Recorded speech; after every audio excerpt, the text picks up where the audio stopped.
Chief justice of India justice N V Ramana ने कहा है कि मादरी ज़बान में तालीम हासिल करके ही वो आज मुल्क के इस बावकार ओहदे पर फायज हुए हैं। जस्टिस एनवी रमना ने कहा कि तेलुगु सिर्फ एक ज़बान ही नहीं बल्कि तर्ज ज़िंदगी है। Chief justice of India America New Jersey में Telugu community of North America के ज़ेर एहतमाम मुनक़दा मीट एंड ग्रीट प्रोग्राम से खिताब कर रहे थे। इन्होंने कहा कि अपनी ज़बान के साथ दीगर ज़बानों का भी वो एहतराम करते हैं। ఈ సూత్రం ప్రపంచంలో ప్రతి భాషకి కూడా వర్తిస్తుందన్నటువంటి విషయాన్ని మనం గుర్తుంచుకోవాలా.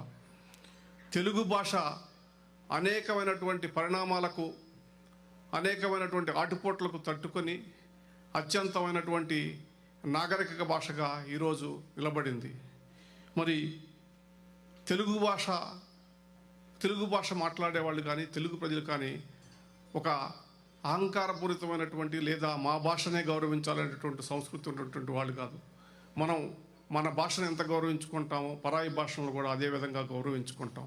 ఆ యొక్క గొప్పతనం తెలుగు భాషలోనే ఉందన్నటువంటి విషయాన్ని మీరు అందరూ గుర్తించాలా.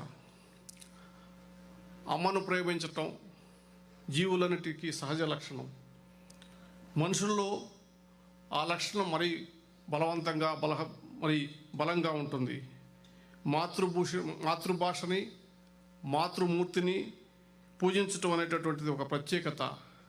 అమ్మ ప్రేమ అమ్మ భాషలోని తీయదనం అనుభవించాల్సిందే కానీ మాటల్లో చెప్పలేనటువంటి విషయం.